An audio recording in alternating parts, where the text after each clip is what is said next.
Hello friends, I'm Abhay Pratap Singh. I'm back with the part 2 of RK Anand's case. दोस्तों जो part 1 हमने डाला था वो काफी लंबा पार्ट 1 था. रीजन इस केस में 100 पेजेस हैं और मोर देन 100 और जो फैक्ट्स हैं वो बहुत कॉम्प्लिकेटेड हैं, पिक्यूलियर हैं. I try to make them as simple as possible for you.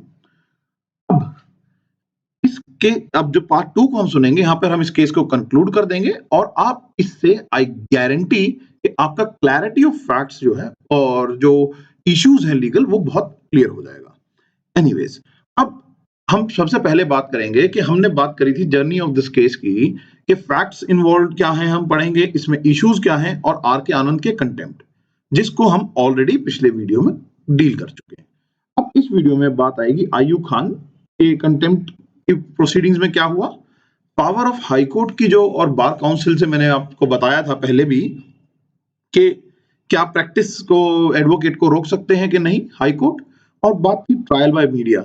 एक इशू और है जो एथिक्स से जुड़ा हुआ है, एडवोकेसी एथिक्स से, वो भी हमने इसमें डील किया है.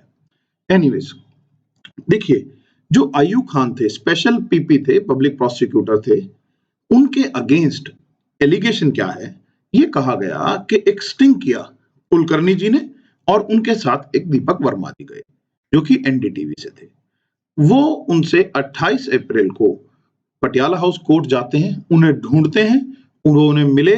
जब वो उनसे मिले तो वो खान साहब किसी और के चेंबर में बैठे थे और जैसे ही कुलकर्णी वहां गए तो उन्होंने बहुत कैजुअली उससे मिले, कहा और बताया भैया ये बीएमडब्ल्यू केस के मुख्य गवाह हैं और बड़े ये हैं वो हैं, और फिर बीच में कोई और आ गया और अपनी बातें करने लगे. ही continued with his talk. But what happened कि इसके बाद mister Kulkarni he asked mister Khan कि सर एक बार बाहर आइए. वो लोग बाहर गए, बाहर जाके उनके बीच बातचीत हुई और उस बातचीत में दौरान इन्होंने खान साहब ने ये कहा कि भैया बड़े साहब से बात हुई तो उस बारे में जिक्र हुआ, तो बड़े साहब से बात के बारे में जिक्र हुआ. दूसरा उन्होंने कहा कि अगर ये बताओ कभी आओ, कल आओ, शाम को आओ, घर पे बैठते हैं, तुम्हारे लिए बढ़िया स्कॉच लाए हुए हैं. तो इस प्रकार की बात कही. तो उन्होंने कहा कि भैया तुम आओ, आराम से हम बैठेंगे, बातें करेंगे, कहानी बनेगी. तो इस प्रकार से इस सारी कहानी हुई. तो जब ये सारा स्टैंड उनके अगेंस्ट आया तो खान साहब ने कोर्ट में कहा कि देखिए ये सारी बात टीवी वाले मुझे फंसाने के लिए कर रहे हैं और पहले भी मेरे जूनियर ने एक कंप्लेंट करी थी अगेंस्ट दिस पूनम अग्रवाल जो एनडीटीवी के हैं. तो उन्होंने कहा कि देखिए एक तो ये सारी बात झूठी है, दूसरी जो मैंने कोई बात ऐसी करी ही नहीं केस के मुतल्लक.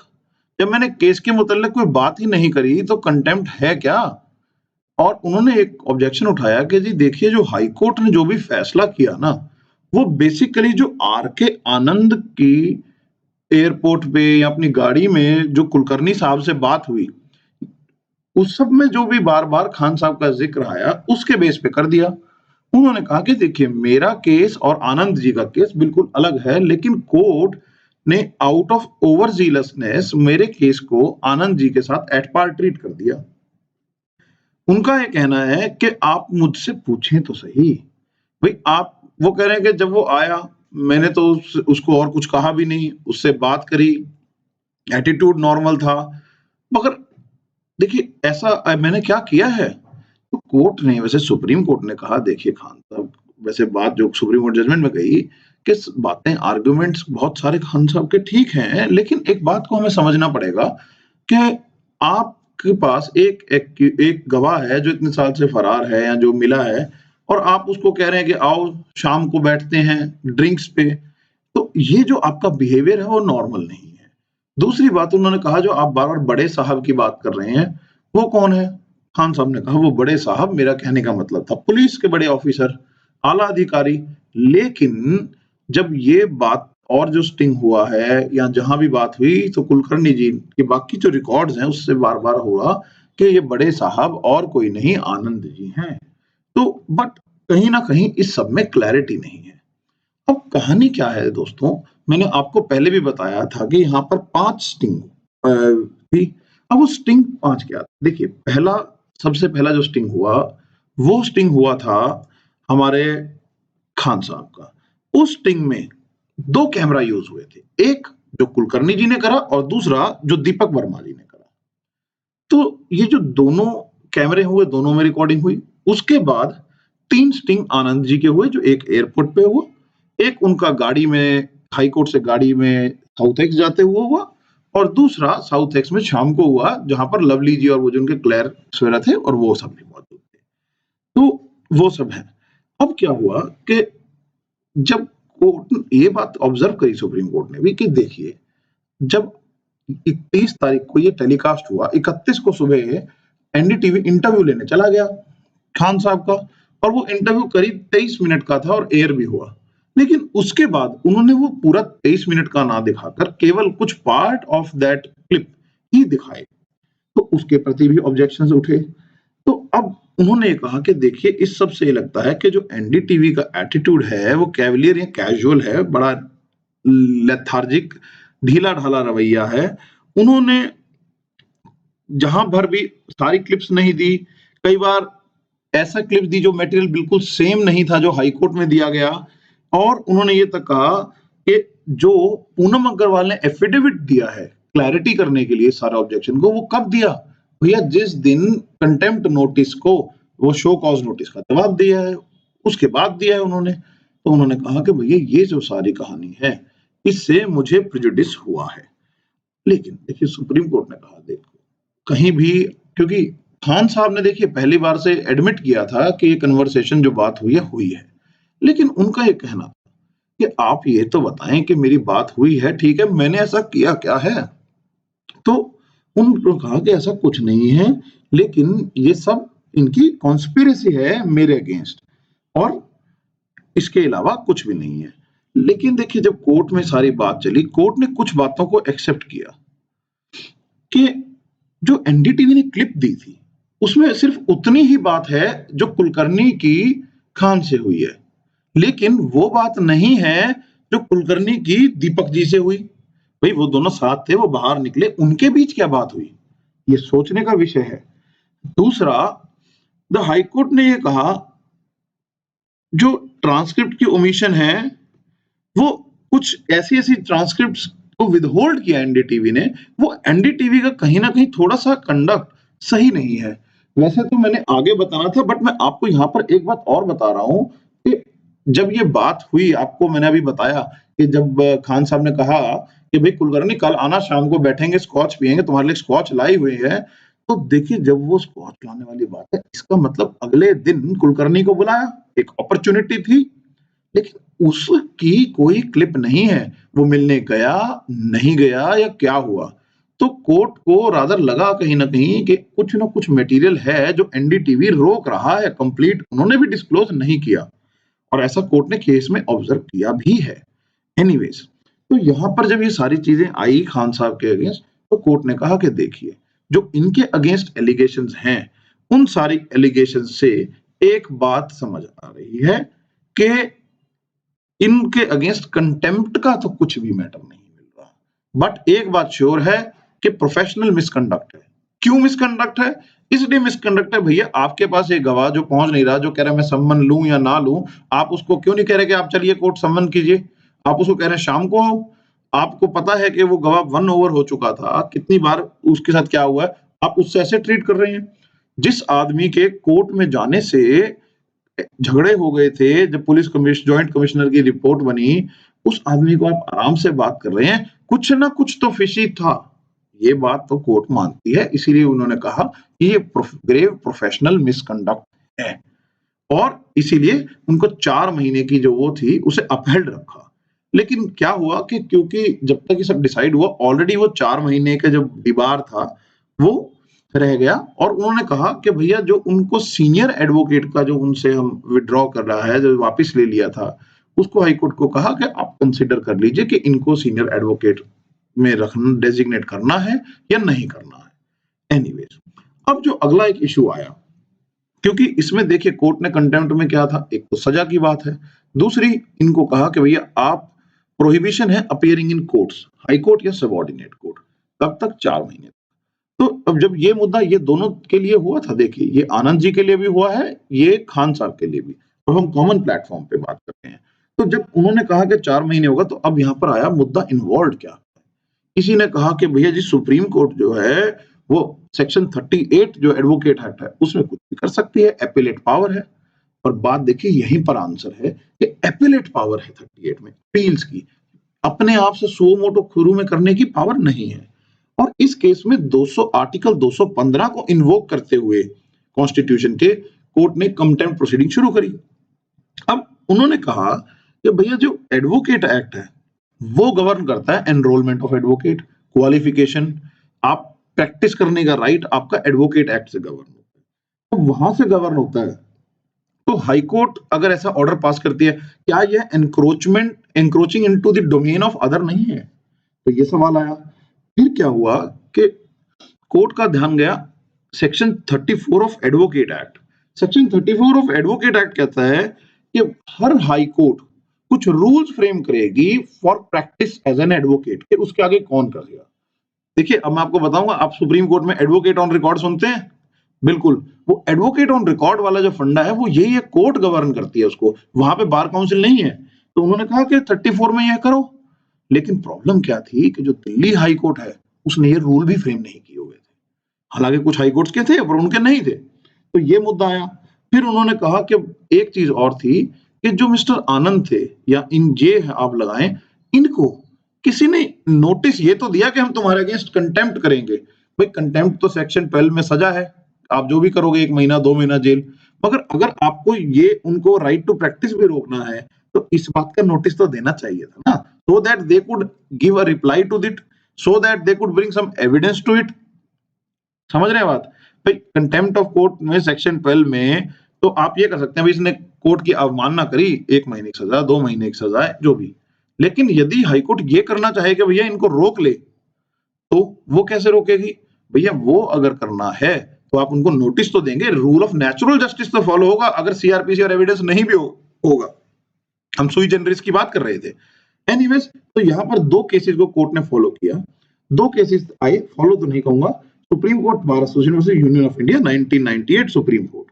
देखिए इस केस में उन्होंने कहा कि कोर्ट के पास कोई पावर नहीं है किसी को डिबार करने की from appearing, but this power is with only bar council. उन्होंने कहा कि ये तो एक पनिशमेंट है, the bar so was considered as punishment, और पनिशमेंट की पावर केवल बार काउंसिल को है। लेकिन एक्स कैप्टन हरीश उपल, वैसे तो स्ट्राइक एडवोकेट के स्ट्राइक के राइट के रिगार्डिंग है, इसमें जो बात हुई इसमें कहा गया कि भैया नो, ये तो ऑब्लिगेशन कास्ट अपॉन है to protect itself and purity of proceeding. Court को प्रोटेक्ट अपनी प्योरिटी, अपनी पवित्रता बनाए रखने की, बचाने की अपनी पावर है। जैसे राइट टू प्राइवेट डिफेंस आदमी को भी होता है, इसमें कोई बुराई नहीं। कोई आपके अगेंस्ट कुछ करता है तो आपके पास और क्रिमिनल राइट्स हैं, और सॉरी आप थाने में जाएं, पुलिस एक्ट करेगी, लेकिन मौके पर राइट टू प्राइवेट डिफेंस की तरह है। ये वैसे मेरी एक्सप्लेनेशन है। एनीवेज, तो आपको ये समझ आया। तो कोर्ट ने इस केस में हेल्ड किया कि भैया देखिए जो डिबार हाई कोर्ट ने किया है ना, वो अपनी इज्जत बचाने के लिए करा है। उन्होंने एक्स कैप्टन हरीश उपल के केस को फॉलो किया। अब जो कंटेंशन एक्सेप्ट हुई, उन्होंने कहा कि भैया ठीक है, आनंद जी ने कहा कि सेक्शन 12 का मुझे नोटिस दिया, उसमें इसका तो जिक्र नहीं था। कोर्ट ने कहा बिल्कुल सही बात है। लेकिन कोर्ट ने कहा मिस्टर आनंद, आपका कंडक्ट तो बहुत ही ज्यादा खराब था। जो आप कह रहे थे 2.5 करोड़ क्यों, 5 करोड़ मांग लो, आप अपनी गाड़ी में बिठा के ले जा रहे हैं, आप सेटिंग कर रहे हैं, और आपका शिमला कनेक्शन भी निकला है। आप कोर्ट के ऊपर फ्रिवलेस एलिगेशन लगा रहे हैं कि केस ट्रांसफर कर दो, इन जज की ट्रांसफर कर दो।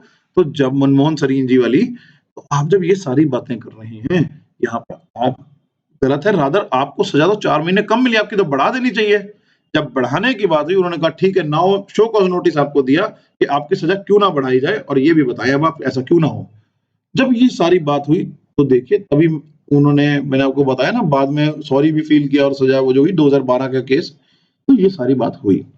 अब बात देखिए जो इस पिछले कहानी में हुई, तो उनमें फाइनली ये हेल्ड हुआ कि कोर्ट कर सकती है किसी को प्रैक्टिस करने से डिबार, क्योंकि कोर्ट की अपनी डिग्निटी को मेंटेन करने के लिए है, not as a way of punishment.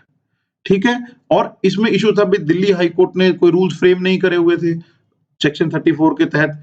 Court ने कहा कि नहीं, exceptional power, extraordinary power court के पास है, वो कर सकती है। नहीं, अब आया रोल ऑफ एनडीटीवी, जो स्टिंग मीडिया ट्रायल। देखिए, कोर्ट ने जनरली अप्रिशिएट किया, कोर्ट ने कहा कि बात ठीक है, क्योंकि larger good of the society इसी से सर्व हो रहा है। इससे हमें पता लग रहा है कि लोग क्या क्या कॉन्स्पिरेसी कर रहे हैं। उन्होंने कॉन्स्पिरेसी को एयर किया है, किसी चीज को झूठी खबर बना के नहीं किया। और मोर ओवर उन्होंने कहा section 3 of contempt of court act पढ़ेंगे तो innocent publication and distribution of matter जो है, जो इनोसेंट है, जिसमें आपकी मेलाफाइड ही नहीं है, वो तो वैसे भी प्रोटेक्टेड है। बात बिल्कुल ठीक है, लेकिन कोर्ट ने कुछ डाउट करे। उन्होंने कहा भाई, जो विकास हो रहा है, जो एक बार हमने बताया था ना, आईयू खान के जूनियर ने कंप्लेंट डाली थी कमिश्नर के आगे, और एनडीटीवी को ये पूनम अग्रवाल हमें ब्लैकमेल कर रही है, उन्होंने कहा भाई उसका कोई जिक्र नहीं हुआ।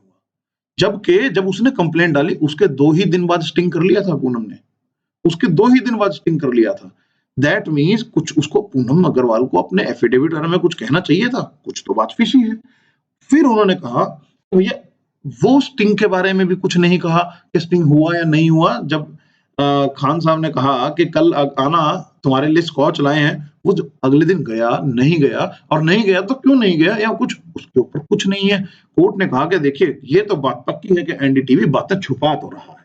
एनीवेज उन्होंने कहा कि देखिए बहुत ग्लैमर बनाया, हवा भी बना, बहुत बढ़ा चढ़ा के देश की न्याय व्यवस्था पे सवाल उठे, उंगलियां उठी, बहुत सारी बातें हुई, नेगेटिव लाइट में दिखाया गया। ठीक है, वो बात भी कहीं ना कहीं हुई, मगर बात, उन्होंने, कोर्ट ने बात कहा कि देखिए मीडिया हाउस बड़े रिस्पॉन्सिबल हैं और एनडीटीवी बड़े रिस्पॉन्सिबल हाउस है, उसको रिकंसाइल करना चाहिए किस चीज में, अपने business interest with higher standards of professionalism, business interest और हायर स्टैंडर्ड्स ऑफ प्रोफेशनलिज्म में उसको बैलेंस करना पड़ेगा।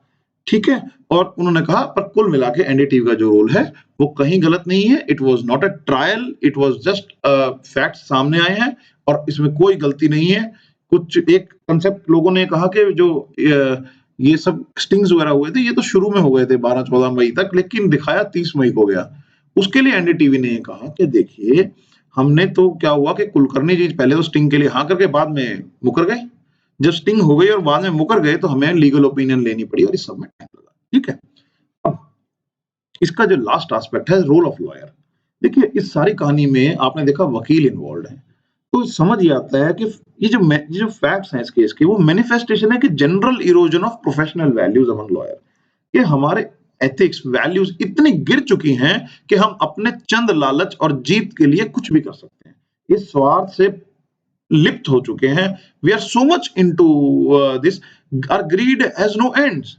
और and court was so surprised that the lawyers during the pendency of the trial are participating in debates in the TV channels, they are giving interviews. Why for popularity or for what? So उन्होंने कहा कि भाई और देखिए, कहता है सिर्फ पैसा पैसा पैसा, वो पैसा पैसा करती है, तू पैसे पे क्यों मरती है, फेलिंग प्रोफेशनलिज्म। एंड उन्होंने कहा कि देखिए इस सब में कहीं ना कहीं now bar council has to step in. See ultimately regulator of जो है कंडक्ट का, वो बार काउंसिल है। बार काउंसिल को should step in and should decide it. तो कोर्ट ने इन सारी बातों को कहा और ये चीज हुई। तो फाइनली अब मैं कंक्लूड कर रहा हूं कि हमने समझा आर के आनंद जी, उसका उनका बारे में हेल्ड हुआ कि कंटेम्प्ट ऑफ कोर्ट के लिए वो लायबल है, एनहांसमेंट हुई, उन्होंने फिर एक सॉरी मांगी, पनिशमेंट अपनी रिड्यूस कराई। आयू खान जी को कंटेम्प्ट ऑफ कोर्ट से एक्विट करा गया और उनकी अपील को, और उनको रादर प्रोफेशनल मिसकंडक्ट में दोषी पाया गया, बट सजा उस टाइम तक कंप्लीट हो गई थी। एनडीटीवी को अपलॉड किया कोर्ट ने, बट ये कहा कि कुछ रिस्ट्रेन अपने आपको बैलेंस करना पड़ेगा टीआरपीज और सेंसेशनलाइज एंड प्रोफेशनलिज्म में। लेकिन एट द सेम टाइम उन्होंने ये भी ऑब्जर्वेशन दी कि सब कुछ एनडीटीवी ने नहीं करा, कहीं ना कहीं गड़बड़ हो रही थी। तीसरी उन्होंने कहा कि एडवोकेट्स को अपना रोल समझना पड़ेगा। इस देश का इतिहास और दुनिया का इतिहास वो एडवोकेट्स के सहारे बहुत चला है, अगर वह अपने प्रोफेशन को डिमीन करेंगे तो काम कैसे चलेगा। Thank you friends, I hope you like this video and आप प्लीज, अगर आपको कोई भी सजेशन है आप करें। आई होप इसके बाद आर के आनंद के केस में आपको कोई इशू नहीं होगा। Thank you very much.